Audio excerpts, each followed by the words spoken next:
안녕하세요. 올해 만나이 제도가 도입되면서 30대 초반이 된 여자입니다. 물론 30대 중반에 걸쳐져 있다가 초반으로 내려가는 게 무슨 의미가 있냐 싶겠지만 무언가 다시 시작할 수 있게 된 그런 기분이랄까요?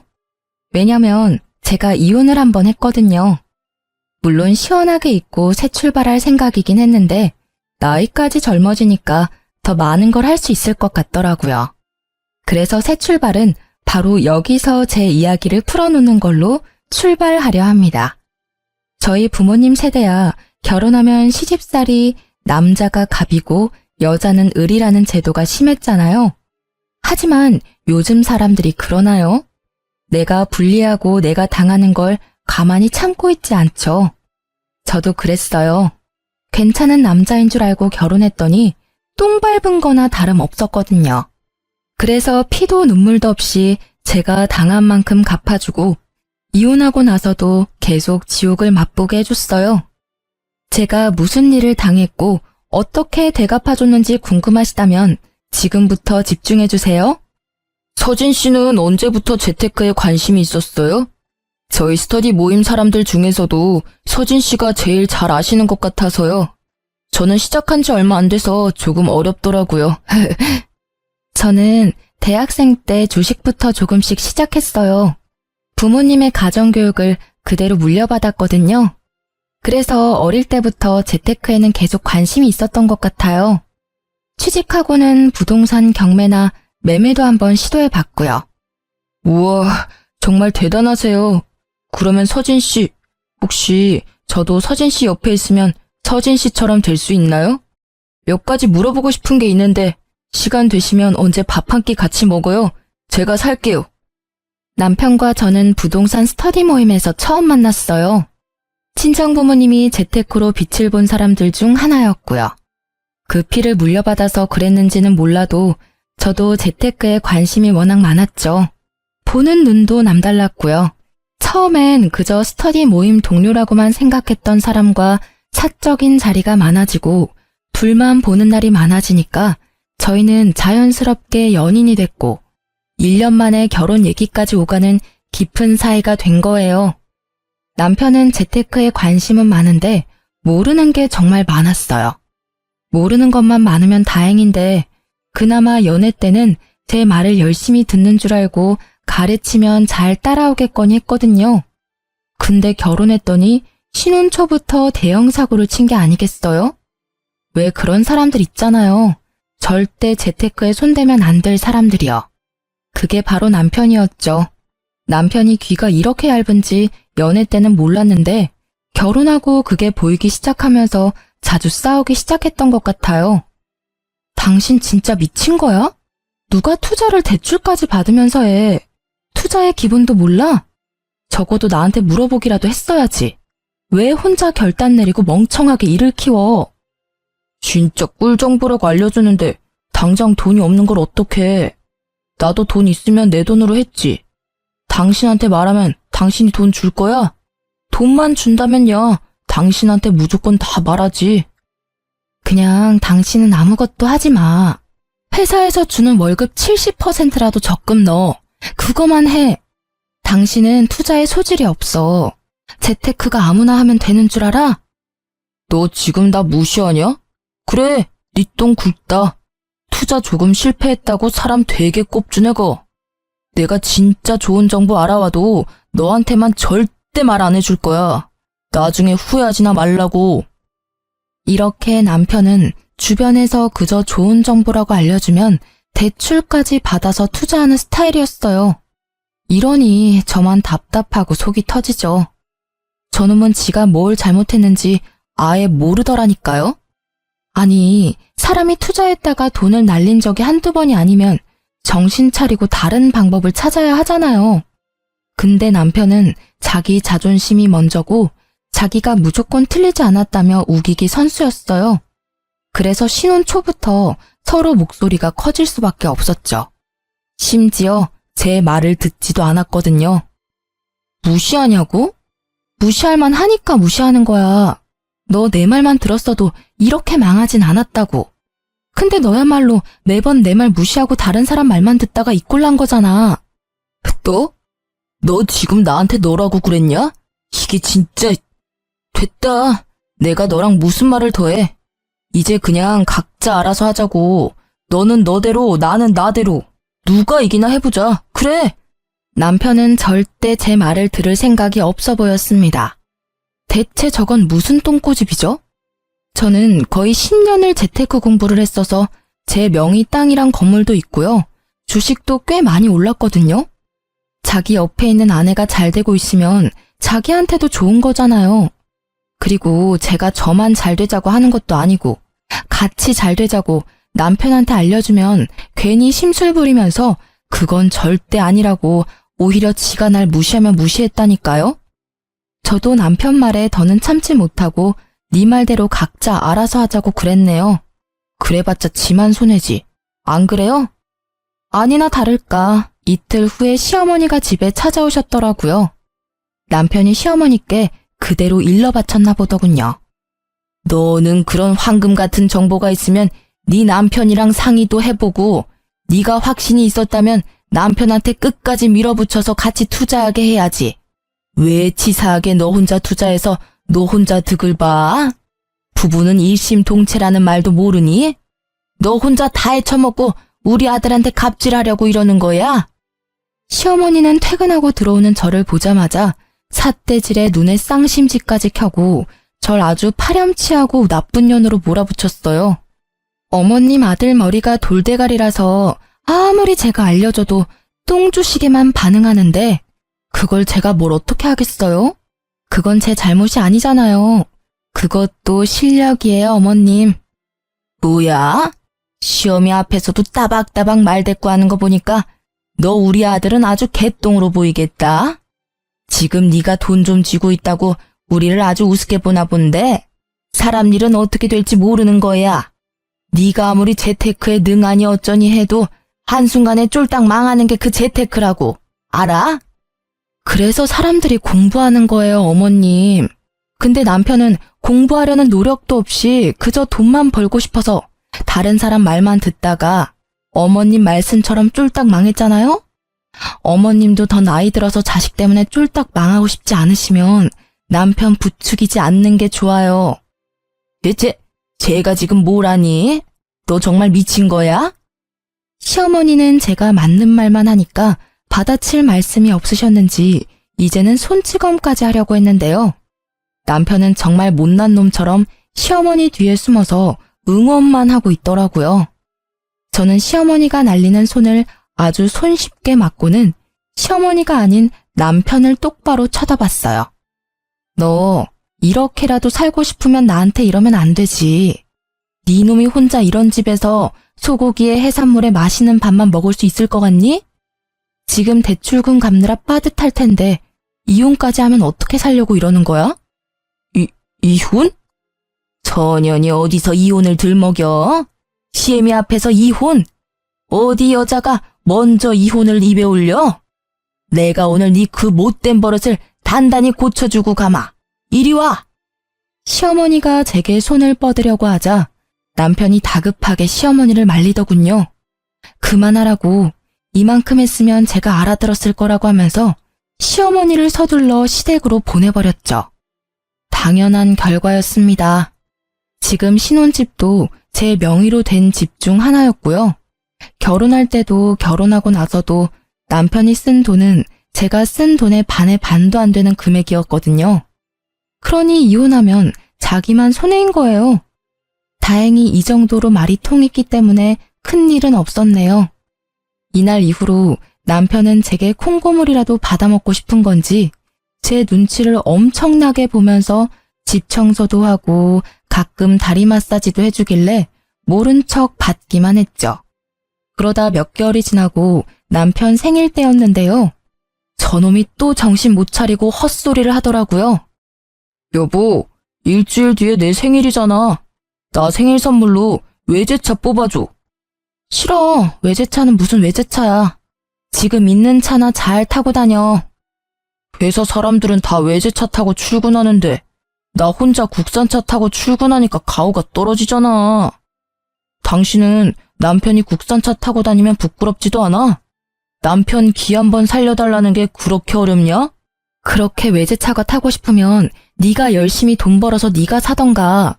내가 네 물주야? 당신은 나한테 돈 얘기 말고는 할 얘기가 없어.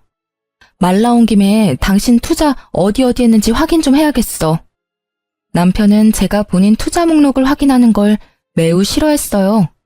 가끔 남편이 귀찮게 굴 때면 파리 쫓듯이 쫓아내려고 일부러 투자 목록을 보여달라고 했습니다. 그러자 남편이 씩씩대면서 작은 방으로 가버리더군요. 근데 이놈이 또 지 엄마한테 일러 바쳤는지 시어머니한테서 전화가 왔는데요. 예, 곧 우리 아들 생일인데 선물은 뭐 해주기로 했니? 생각한 게 따로 있는 거야? 아니요, 아직 시간이 조금 남아서 따로 생각한 선물은 없어요. 왜요? 잘 됐네. 그러면 우리 아들 그 차 한 대만 뽑아줘라. 얘가 요즘 통 기운이 없더라고. 네가 생일 선물로 외제차 하나 뽑아주면 너도 주변에서 사모 소리 듣고 얼마나 좋니?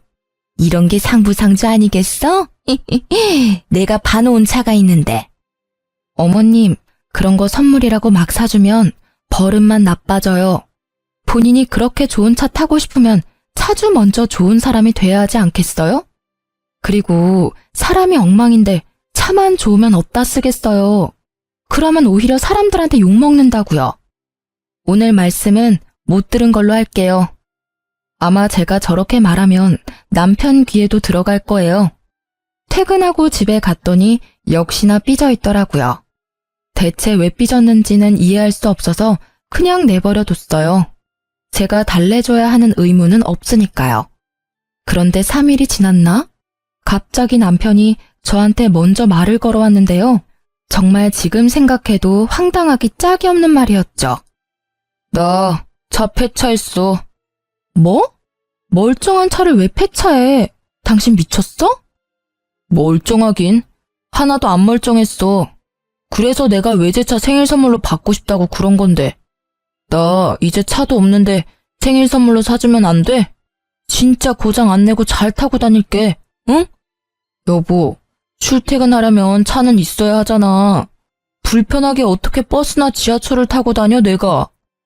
당신이 당신 차 폐차시킨 건데 왜 내가 외제차를 사줘야 한다는 결론이 나오는 거지? 버스를 타고 출근하든 지하철을 타든 걸어가든 당신 알아서 하세요. 남편이 싸지른 똥 치우려고 결혼한 게 아니거든. 난 네 와이프지 네 엄마가 아니니까. 남편의 속내가 훤히 보이는 짓에 더는 반응해주지 않았습니다.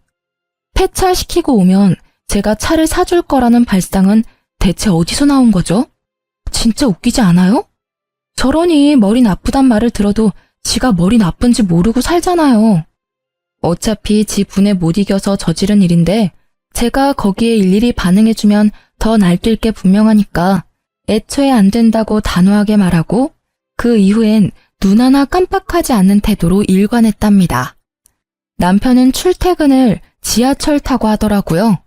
불편한지 집에서 계속 투덜대는데도 무시했어요. 그런데 이놈이 또 사고를 친 겁니다.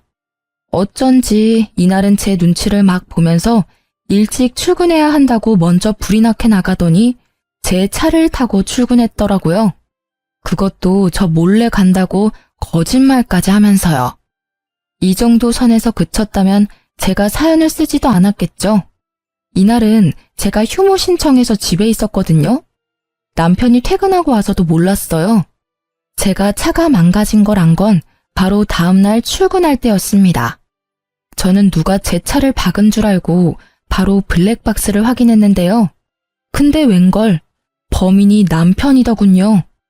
일단 사진을 찍어두고 택시 타고 출근했네요. 도무지 일이 손에 안 잡혀서 반차 내고 집에 돌아갔죠. 남편이 퇴근하고 오자마자 핸드폰으로 찍은 사진을 얼굴 앞에 들이밀면서 따져 물었어요. 미쳤어? 이제 내 차도 폐차시키려고 작정한 거야? 너 이거 어쩔 거야? 어쩔 거냐고. 나 아니야. 내가 했다는 증거 있어? 방금 퇴근하고 와서 피곤한 사람한테 난리야? 증거가 없어? 너 바보냐? 블랙박스에 다 찍혀있는데 증거가 없긴 왜 없어? 대체 내 차로 뭘 한 거야? 뭘 했길래 사이드 미러는 덜렁거리고 차 문이 다 긁혀있냐고. 나도 억울해. 주차장에 좋은 자리가 거기 한 군데였는데 그 옆에 어떤 놈이 주차를 역같이 해놨잖아. 그래도 어떡해. 주차는 해야지. 그 차 안 긁으려고 하다가 반대편 벽에 사이드 미러가 눌리면서 차가 다 긁혔더라고. 야, 그걸 지금 말이라고 해? 너 내가 준 물건들 전부 뺏기고 싶어? 차도 없는 마당에 알몸으로 회사 출근해 볼래? 이 집에 네 물건은 네 몸뚱아리 하나뿐이면서 감히 내 차를 몰래 타고 나가서 사고까지 내고 와? 너 내 손에 진짜 죽어볼래? 저는 열받을 대로 받아서 남편에게 막말을 서슴지 않았어요. 아니, 막말이 미친 듯이 나왔죠. 이 상황에서 저처럼 하지 않을 사람 있나요? 제가 악을 쓰면서 남편에게 대들자 남편은 지가 잘못해놓고 지가 목소리를 더 키우더라고요. 내가 배상해주면 될 거 아니야. 넌 무슨 애가 이렇게 정이 하나도 없냐? 야, 수리비 그깟 내줄게. 얼마면 되는데? 3만 원? 5만 원? 자자, 먹고 떨어져라. 남편은 5만 원까지 불러놓고 10,000원짜리 3장을 던져주고는 작은 방으로 들어가 버렸어요. 자기가 먼저 수리비 내준다고 했으니까 저는 바닥에 떨어진 돈은 줍지도 않고 다음날 바로 수리점에 갔습니다. 수리비 견적서까지 뽑아서 남편에게 가지고 갔죠. 남편이 하나 간과한 사실이 뭔 줄 아세요? 바로 제 차는 외제차라서 수리비가 어마어마하게 나온다는 거예요. 진짜 멍청이라니까요. 아직도 삐져서 작은 방에 숨어있는 남편을 불러냈고 견적서를 보여주었습니다. 수리비 준다며? 내놔. 견적서에 적힌 금액 보이지? 뭐 3만 원? 5만 원? 참나. 그 돈으론 내 차 바퀴에 공기도 못 넣어. 그니까 얼른 수리비 내놔. 300만 원? 무슨 수리비가 300만 원이 나와? 너 나한테 바가지 씌우는 거 아니냐? 있는 년들이 더 한다더니 대출금도 같이 안 갚아주면서 그깟 사이드미러 하나 박살났다고 300만 원? 하하, 야, 지나가던 개도 웃겠다. 인터넷에 검색해서 뽑아왔냐? 사람을 속이려면 제대로 속여야지. 이렇게 허술하게 하면 어디 속는 척이라도 하겠냐? 너야말로 정신승리 그만하고 못 믿겠으면 같이 가. 수리점에 가서 물어보자고. 이 견적서가 가짜인지 진짜인지. 진짜인 거 확인하면 당신 300만 원 무조건 내놔. 알겠어? 남편은 제가 진짜로 견적서를 위조해서 가져왔다고 생각하는 건지 실실 웃으면서 따라 나오더군요.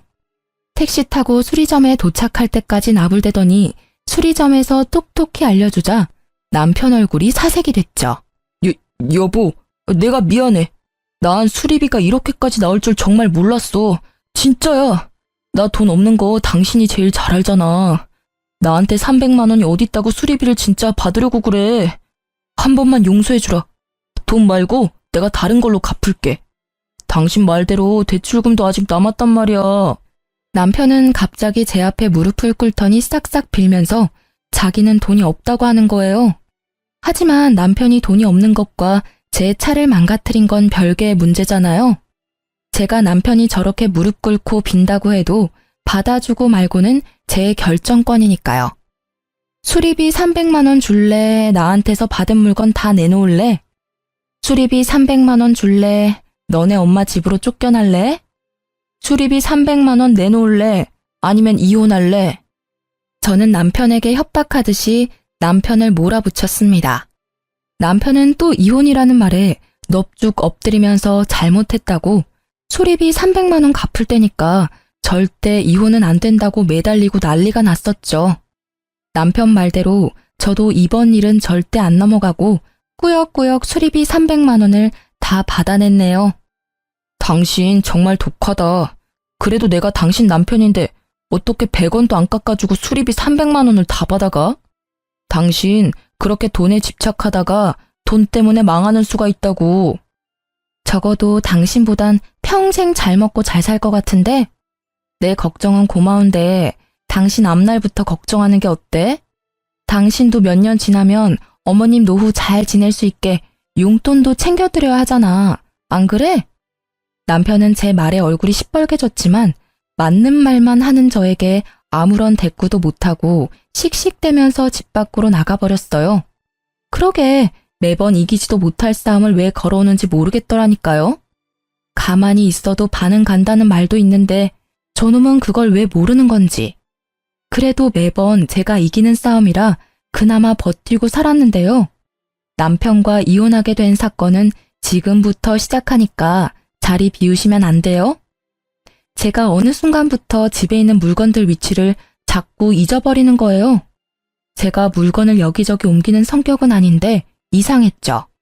근데 또 신기한 건 남편에게 이게 어딨냐 저게 어딨냐 하면 남편은 귀찮아 하면서도 한 번에 다 찾아줬어요. 당신 요즘 왜 그래?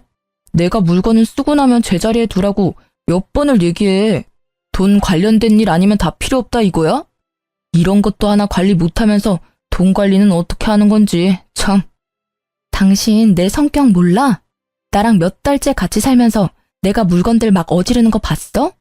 분명히 출근 전에는 화장대 위에 있었는데 혹시 당신 내 화장품 써?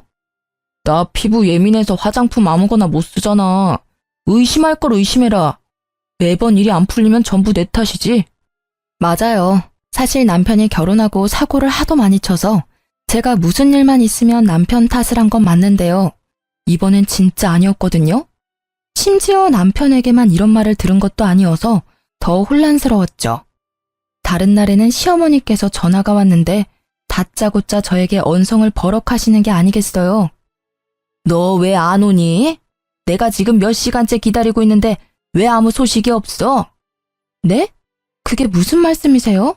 제가 어머님 댁에 간다고 했나요? 너희 김치 다 먹었다고 해서 내가 가져가라고 했잖아. 근데 왜 여지껏 안 와? 너 늙은 시엠이 훈련시키냐? 기다리면 올 줄 알았더니 한참을 기다려도 인기척이 없어서 전화했다. 근데 넌 까맣게 잊어버리고 있고 챙겨주려고 해도 네가 이딴 식으로 나오니 내 입에서 좋은 말이 나오겠어? 얼른 와서 김치 가져가. 분명 전 시어머니한테 받은 연락이 아무것도 없었는데 더욱 소름 끼치는 건 시어머니가 말한 날에 정확하게 통화 내역이 남겨져 있더라고요. 한두 번에 그쳤다면 또 그러려니 할 텐데 한 달이 넘도록 그런 일로 스트레스를 받았다면 믿어지시나요?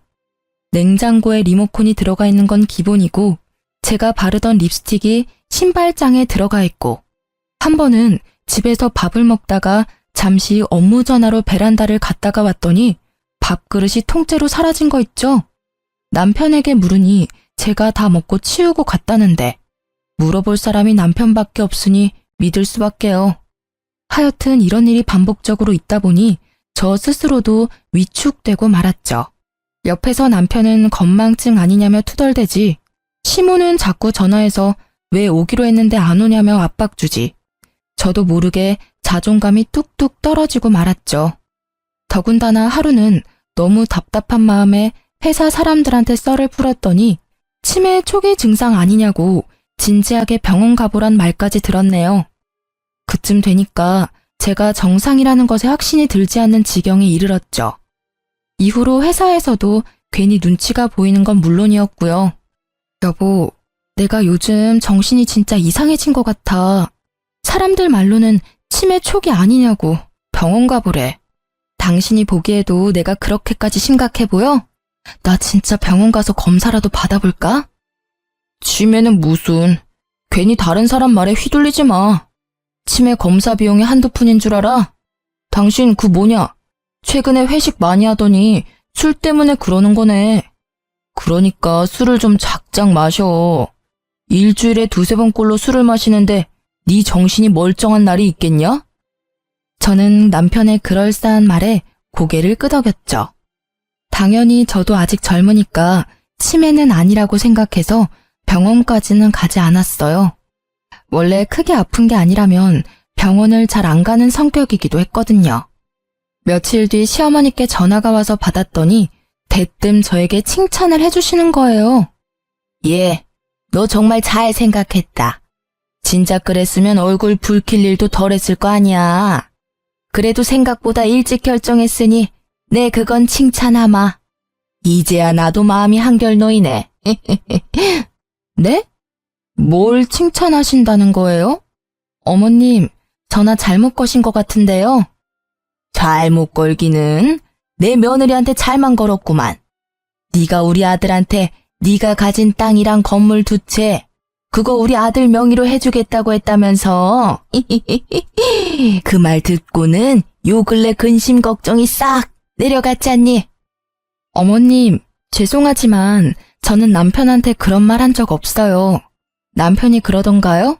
제가 제 땅이랑 건물을 자기 명의로 하게 해주겠다고? 어머님, 저 남편이랑 잠깐 통화 좀 할게요. 저는 시어머니 말씀에 어이가 없었어요. 이 남자가 한동안 조용하더니 이렇게 사람 뒤통수를 치는구나 싶었죠. 전화를 끊으려는데 시어머니가 하는 말에 전화를 끊을 수 없었습니다. 증거가 있다고 했거든요.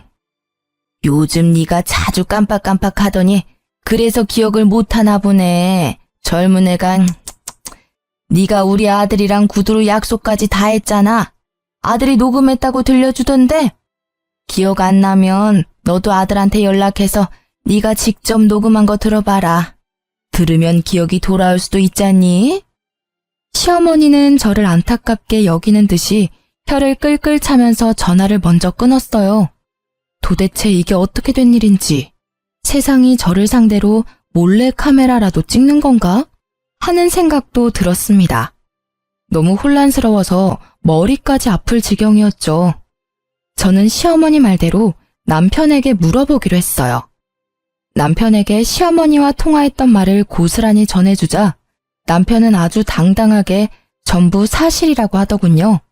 정말로 저만 기억 못하는 그 약속이 사실이라며 아주 자신만만하게 얘기했다니까요. 당신 정말 하나도 기억 안 나? 역시 이럴까봐 녹음해놓길 잘했다니까. 아, 녹음본 들려주기 전에 말해두는데 이 녹음 당신도 합의한다고 해서 녹음한 거다. 그러니까 이걸로 이혼이니 뭐니 협박도 안 통한다는 소리야. 알았지? 저는 남편 말은 대충 귓등으로 듣고 얼른 녹음을 틀어달라고 했어요. 남편은 입가에 미소를 숨기지 못하고 녹음본을 들려줬는데요. 물구나무 서서 들어도 제 목소리임이 확실하더라고요. 제 표정이 어두운 걸 남편이 알아챘는지 갑자기 제 손을 붙잡고는 남편 표정도 점점 어두워지더군요. 그때 정말 심장이 내려앉는 줄 알았습니다. 저희가 아무리 싸우기를 많이 싸워도 부부잖아요. 남편 눈을 마주하니까 분명 무슨 일이 있다는 느낌이 강하게 들었죠. 불길한 징조 말이에요. 역시나 그 예상을 빗나가지 않았고 남편이 하는 말에 엄청난 충격을 받을 수밖에 없었습니다. 실은 당신한테 해줄 말이 있어. 당신이 힘들어할까봐 비밀로 하려고 했는데 더는 숨길 수가 없게 됐네. 당신 치매 초기 진단 받았어. 얼마 전에. 우리 같이 병원 가서 검사 받고 온 것도 기억 안 나지? 안 날 거야. 당신 검사 받고 병원을 나오자마자 전부 까맣게 잊어버렸으니까. 저는 남편 말에 믿을 수 없다는 표정을 짓자 남편이 병원 진단서를 보여줬어요. 진단서 이름에 적힌 제 이름과 주민등록번호까지 전부 제게 맞았죠. 말도 안 돼. 내가 치매 초기라고? 회사에서는 전혀 그런 기색이 없었는데 뭔가 잘못됐어. 나 다시 병원 가서 검사 받아볼래. 지금은 기억할 수 있으니까 지금 당장 다녀올게. 당신 이날도 그랬어. 검사 받으러 가는 그날도 전부 기억할 수 있다고, 괜찮다고 그랬다고. 여보, 인정해. 진단서까지 보여줬는데 왜 못 믿는 거야? 당신 정말 안 되겠다. 당신이 가지고 있는 주식도 나한테 넘겨. 당신 이 정신으로 투자금 관리 못해. 당신도 느끼잖아. 여러분, 정말 소름 돋지 않나요? 남편이 종일 저를 따라다니면서 제가 투자하고 있는 부동산에 주식까지 넘기라고 했습니다. 하지만 저는 수상해도 너무 수상하니까 소형 카메라를 사서 집안 이곳저곳을 설치하고 또 대학병원에 가서 진료도 보았습니다. 결과가 어땠냐고요? 당연히 정상이라고 나왔어요. 그럴 수밖에 없는 너무나도 당연한 결과였거든요. 그러면 남편이 준 진단서는 어떻게 된 건지 궁금하시죠? 저도 진단서 때문에 70%는 믿었는데요. 의사인 친구에게 보여주니, 네, 한눈에 봐도 이건 조작된 진단서 같다고 하더라고요. 얼마나 든든했는지 몰라요. 남편은 제게 의사 친구가 있다는 걸 모르고 있었기에 이딴 허술한 진단서로 사기를 치려고 했던 거겠죠. 이제야 퍼즐이 딱딱 맞춰지더군요. 저는 치매가 아니었고 남편은 저를 치매로 만들기 위해서 일부러 집안 물건을 옮겨놓고 제가 깜빡한 것처럼 가스라이팅까지 하며 큰 그림을 그리고 있었어요. 느낌상 시어머니도 한패인 듯 했습니다. 그러니 제게 매번 전화해서 왜 안 오냐고 소리쳤겠죠. 남편이 씻을 때 핸드폰 비밀번호를 풀어서 제 목소리가 녹음된 음성 파일을 제 핸드폰에 전송하고 흔적은 모조리 지워놓았어요. 알아보니 음성 변조 어플로 변조한 제 목소리라더군요. 여보, 퇴근하고 변호사 사무실에서 보자. 당신한테 해주고 싶은 말이 있어. 이제 내 말 믿어주는 거야? 그래, 잘 생각했어. 너무 오래 고민해도 머리만 아프지. 나 곧 있으면 퇴근이니까 바로 변호사 사무실로 갈게. 참 여보, 인감도장 잊지 말고 꼭 챙겨와. 남편은 제 전화에 신이 나서 웃음을 숨기지 못하더라고요. 아주 자기가 사기꾼이라고 동네방네 소문내는 스타일이었죠. 아무튼 저는 진단서가 가짜라는 걸 밝혀준 의사 친구와 함께 변호사 사무실로 찾아갔습니다. 아유, 우리 아가 왔니? 오는 길 힘들진 않았고 정신도 온전치 못하면서 왜 따로 왔어? 우리 아들이 네 회사 앞으로 데리러 갈 수 있는데 그래도 잘 찾아왔으니 됐어. 그 정신으로 가지고 있는 재산 다 날리기 전에 얼른 우리 아들 명의로 바꾸자꾸나. 인감도장 가지고 왔구나? 변호사님, 이 사람이 제가 말씀드린 치매 걸린 와이프입니다. 오늘 이 사람이 저한테 전 재산 양도하기로 했거든요. 아픈 아내를 둔 남편인 제가 해야 할 도리니까요. 저는 어떠한 말보다 손이 먼저 나갔어요. 남편 뺨을 냅다 때렸습니다. 사무실 안이 울릴 만큼 소리가 컸죠. 변호사에게 남편이 위조한 진단서를 보여줬고 의사인 친구가 변호사에게 모든 상황을 설명해줬어요. 이건 제가 얼마 전 대학 병원에서 온갖 검사를 다 받은 진단서예요. 당연히 정상으로 나왔고요. 저놈들이 제 재산을 뺏어가려고 진단서까지 위조해서 저를 심신미약자로 만들려고 한 연놈들이라고요. 무슨 소리라는 거야? 당신이야말로 왜 이래? 당신 아직도 치매라고 못 받아들인 거야? 이런다고 상황이 달라지는 건 아무것도 없어. 변호사님 앞에서 부끄럽게 그만하지 못해? 거기 우리 며느리 친구 의사라고 한 것 같은데 의사면 이렇게 진단서를 가짜로 만들고 해도 되는 거예요? 친구가 정신이 안 좋고 그러면 납득할 수 있게 해줘야지. 이딴 거나 만들어주는 게 무슨 친구라고? 예, 너 당장 저 친구랑 연 끊어라. 네 인생에 하나도 도움 안 될 친구야. 내가 딱 보면 알지.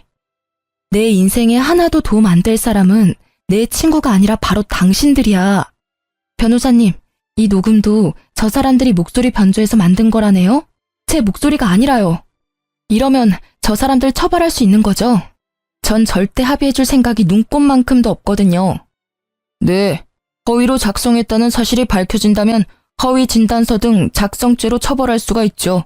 그런데 친족상도례라는 특례제도가 있어서요.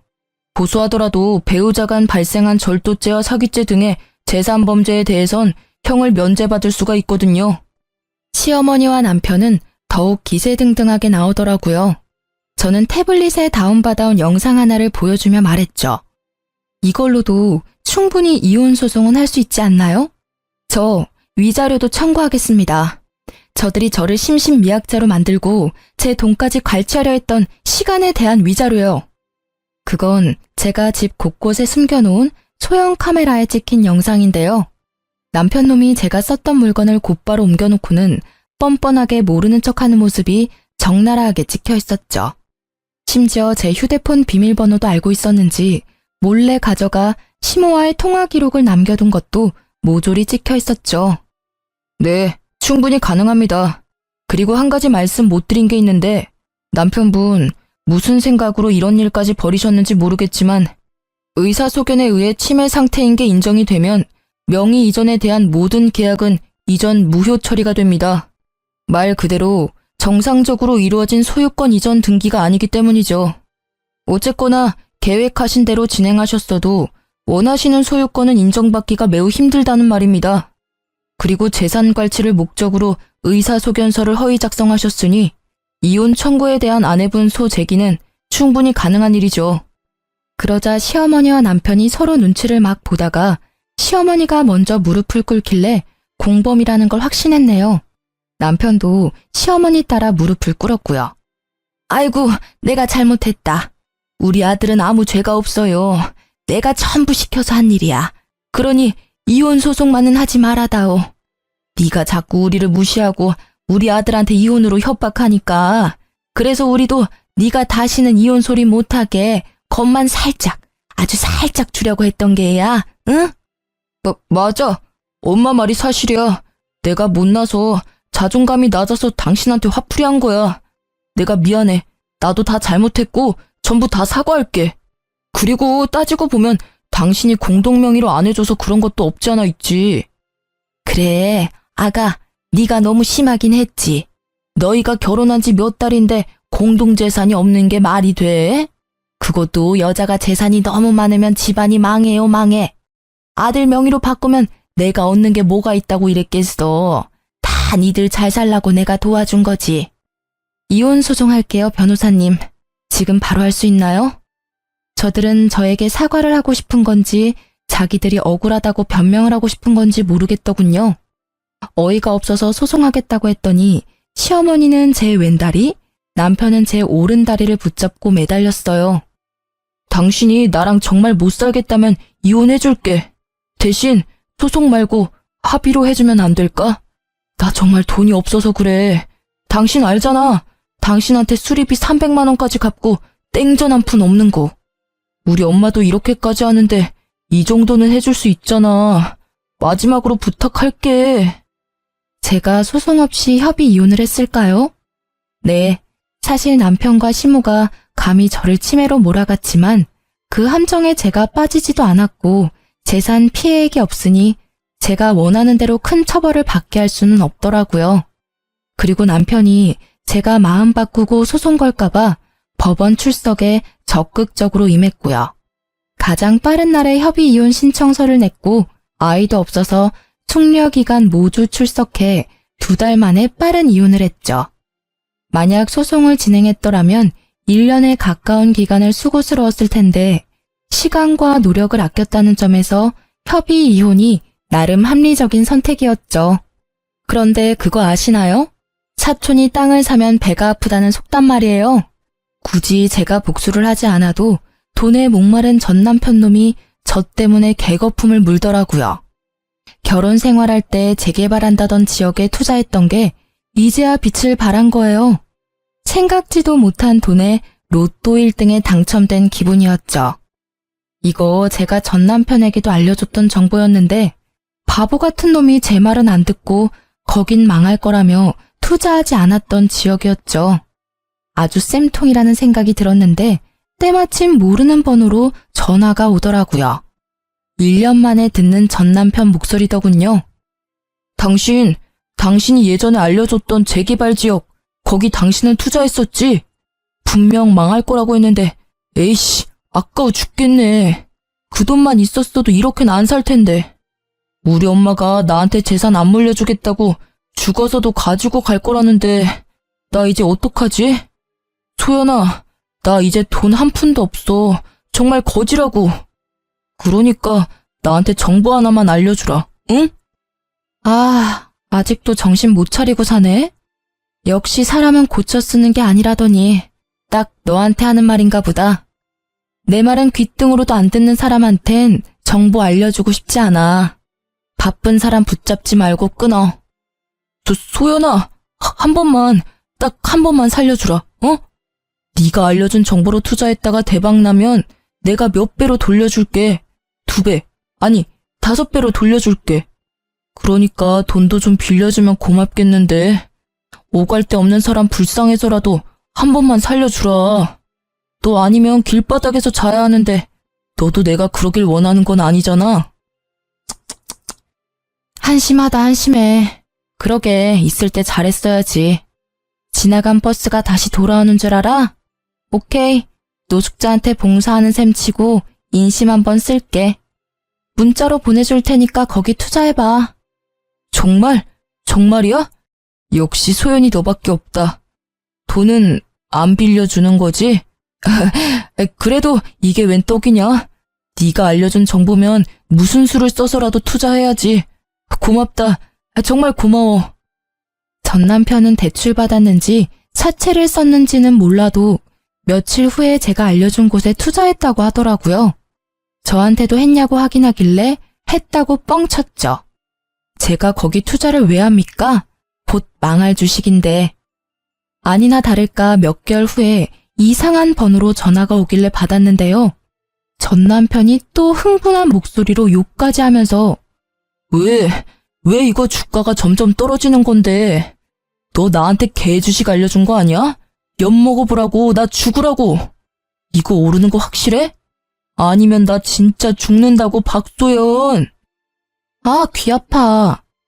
네가 공부를 똑바로 안 해서 작은 변동에도 심장이 철렁하는 거지. 원래 주식은 내려갔다가 확 오르는 게 주식이야. 그거 잠깐 못 참으면서 무슨 떼돈을 벌겠다고. 아, 하기 싫으면 때려쳐. 나도 너한테 알려주고 아까워서 후회했으니까 빼고 싶으면 빼라고. 제가 세게 나가니까 전 남편은 금세 꼬리를 내리면서 그렇냐고 저만 믿겠다고 하면서 전화를 끊더군요. 정말 멍청하죠? 복수할 상대가 이렇게 멍청하면 복수할 맛은 좀 덜한데. 재미는 아주 만족스러웠어요. 결국 얼마 못 가서 그 종목은 연이은 하한가로 거래 정지가 되어버렸죠. 주식한다는 애가 뉴스도 안 보고 제 거짓 정보만 철석같이 믿은 잘못이죠. 전 남편에게 미친 듯이 전화가 왔었지만 제가 그걸 받겠나요? 이상한 번호나 모르는 번호로 오면 절대 안 받고 전부 차단했네요. 저는 악마에게 뺏길 뻔한 제 재산을 지켰고 점점 불어나는 재산으로 뷰가 좋은 집을 하나 매매했습니다. 그리고 그 집에는 부모님을 이사해드렸어요. 또 제가 가진 건물 2채는 부모님이 관리 중이고요. 안 그래도 얼마 전에 아빠가 놀러 가셨다가 빗길에 미끄러져서 허리를 삐끗하셨다는 거예요. 네 아빠는 아직도 자기가 20대인 줄 아나 봐. 원래도 허리 안 좋은 양반이 왜 저리 날뛰나 몰라? 네 엄마가 요리를 못해서 병원밥 먹으려고 그러는 거지. 네 엄마는 자기 요리가 세상에서 제일 맛있는 줄 알아요. 여보, 거기는 치료받는 곳인데 그렇게 누르면, 아이고, 내 허리. 아빠가 워낙 장난기가 많으셔서 엄마한테 매번 혼나시거든요. 알면서 꼭 저러신다니까요. 그래도 꾸준히 치료받아서 지금은 많이 호전됐다고 들었어요. 아마 이번 주 내로 퇴원하신다고 하니까 아빠 퇴원하는 날에 가서 부모님이랑 맛있는 거 먹고 오랜만에 가족끼리 시간 좀 보내려고 합니다. 참, 제 입으로 이런 말은 조금 부끄럽긴 한데 부모님은 제 덕분에 노후가 즐겁다면서 특히 아빠가 모임을 나가면 제 자랑을 끊임없이 한다고 들었어요. 엄마도 그 얘기를 해주는데 웃음이 끊이질 않더라고요. 부모님이 웃으시는 모습 보려고 자식인 저는 더더욱 돈을 열심히 벌고 모아야겠다는 생각이 들었네요. 저는 여전히 회사를 다니고 있고요. 달라진 점이 있다면 최근에 봉사와 기부를 열심히 하고 있어요. 어려운 이웃들을 돕고 사는 게 보람도 있고 기분도 좋길래 여러 가지 하고 있습니다. 아마 앞으로도 재테크 공부를 꾸준히 해서 그 돈으로 불우한 사람들에게 도움 주는 멋진 사람이 되고 싶어요. 다들 제 이야기 끝까지 들어주셔서 감사합니다. 복 받으실 거예요.